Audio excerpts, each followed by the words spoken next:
Hello, hi, welcome once again to M5's English language learning program, Let's Speak English.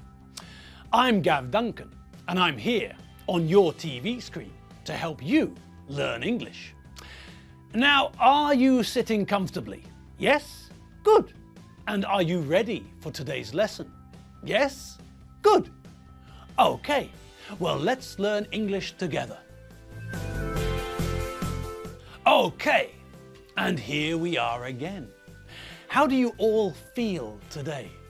Are you ready and willing to start another lesson? Of course you are. I know you are, and you know you are. Okay then. All right, let's get stuck into today's lesson. Now, yesterday we started studying a new way to talk about the future in English. We started studying going to. So, in our last lesson together, we learned about the form of going to, how we make sentences with going to. We learned that we make sentences with going to using the verb to be. This means that we have to conjugate the verb to be depending on the subject, the personal pronoun that we're using in the sentence.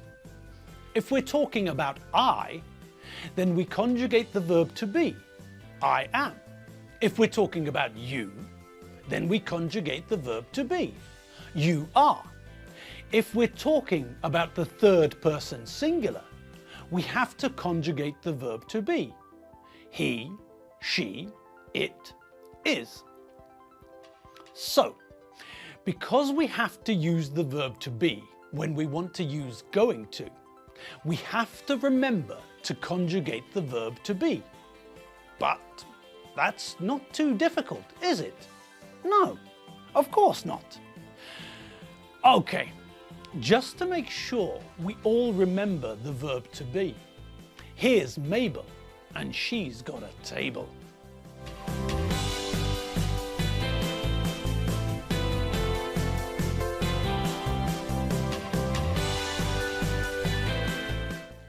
Okay, fantastic. Now, what do we do next when we want to make a sentence using going to? Any ideas? Does anyone remember? That's right. We know that we start with the subject. I, you, Alfredo, Tim. Then we pick the correct version of the verb to be. Am, are, is. After that, we add going to. It doesn't matter whether we're talking about I or you or he. We don't have to change anything with going to.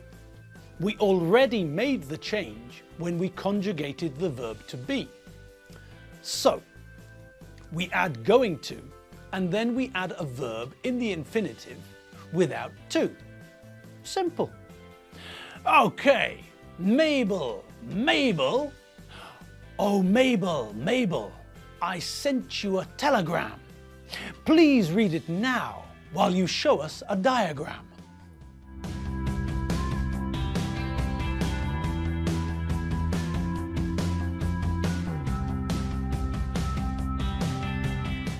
Fantastic. So, we can see how we make sentences using going to. Now, one thing we haven't looked at yet is what? Come on, you all know the next step. What are we going to look at next? Bingo! The next thing we need to look at is the negative form. How can we use going to in a negative sense? Now, which word do you think we're going to use? Come on, you all know the answer to the question. Anyone? Yes, that's right. The question is open to anyone. Anyone? Aha, that's right.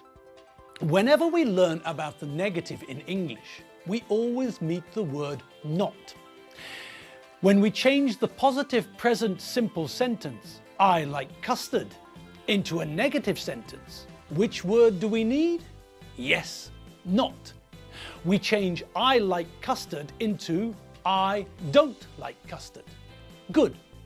And what about the past simple?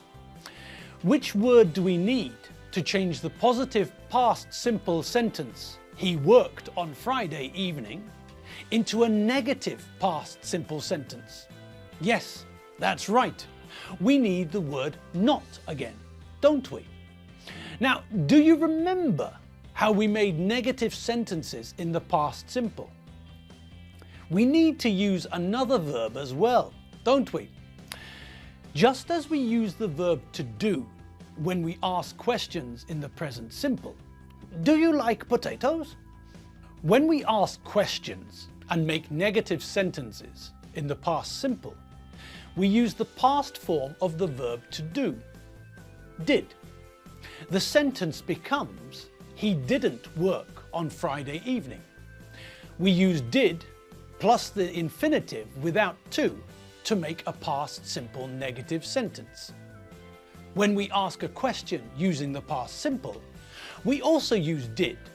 But when we ask a question, we have to remember to change the word order and put a question mark at the end, don't we? The question is, did he work on Friday evening? So, let's see all that in a table, shall we? Mabel, lover of art, can you show us those things in a chart, please?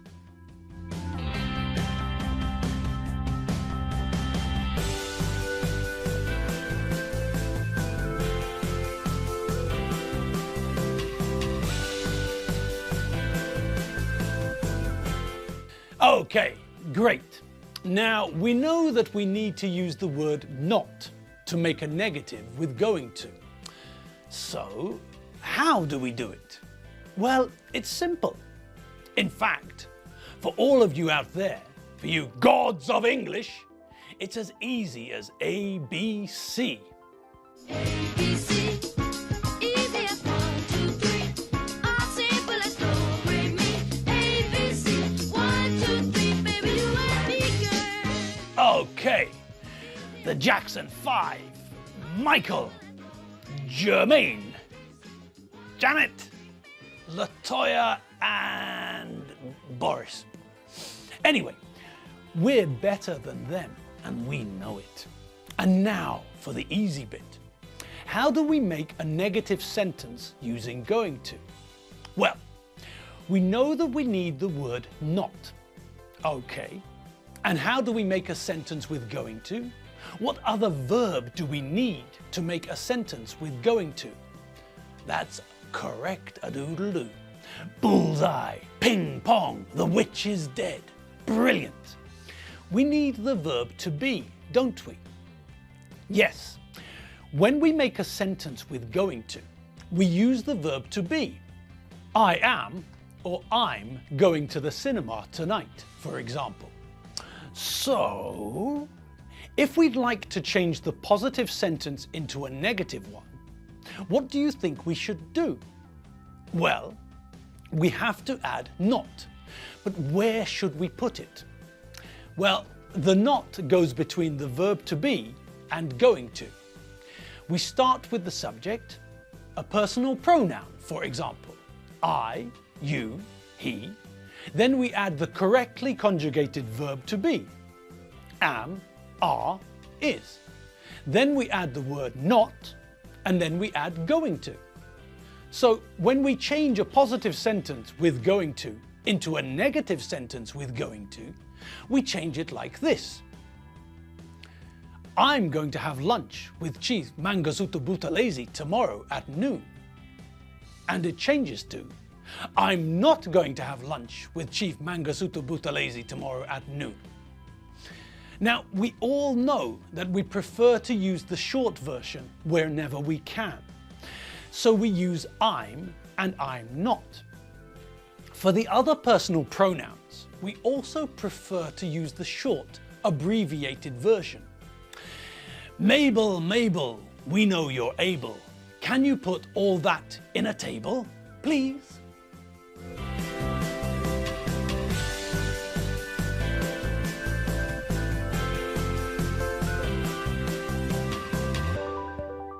So, as we can see, for most of the personal pronouns, we can choose two ways to say the abbreviated or short negative form. When we use I, then we can only use the negative version I'm not. But when we use the other personal pronouns, we have a choice. We can say you're not or you aren't. We can say he's not or he isn't. She's not or she isn't. And it's not and it isn't. We can choose between we're not and we aren't. You're not and you aren't. And finally, they're not and they aren't. Fab! And now, what do you think? That's correct. The last piece of the puzzle. We're going to have a look at the question form. Easy peasy. Okay, what happens when we make a question in English? What do we have to change? That's right, my friends. We have to change the word order around and add a question mark to show it's a question, don't we? Think about when we made questions with the present simple version of the verb to be. I am changes to am I. Great. Now, how do you think we make the question form with going to? Any ideas? I'm sure you've all got lots of ideas, but they'll have to wait until tomorrow. Yes, it's that time of the day again. The time of day when we welcome Enid Fotherington Smythe to come into the studio, take the stage and enlighten us about some everyday English. So, let's give her a big hand. Enid, welcome to the studio. Take it away. Well, hello, people. Hello, hello. And how are you all today? Are you all doing well? Yes? Good. Well, speaking for myself, I'm feeling a little bit under the weather today. Do you know that English phrase? No? Well, allow me to explain. To feel under the weather is an English phrase which means that you don't feel very well or you're not very happy. It can mean something physical, you're not feeling well, or it can mean something mental. If your girlfriend or boyfriend tells you that you smell and they don't want to see you again, you might feel under the weather. I normally use it when I'm not feeling well. I don't have anything apart from physical problems. Anyway, the reason I'm feeling under the weather is because of all that spring cleaning I did the other day. By the end of the day, I was so tired, I couldn't take Keith for his evening stroll, his evening walk. I just plonked myself down on the sofa and stared at the TV. Then, this morning, I had trouble getting out of bed. All my muscles were sore. I looked on the internet and I think I've got DOMS. That's when your muscles ache and are sore after you use them. If you go to the gym and work too hard, the next day you will have DOMS. The Hungarian word is much nicer, I think. Izomlás. But the English have DOMS. Delayed onset muscle soreness. And I'm off to soak in the bath. Maybe that'll help.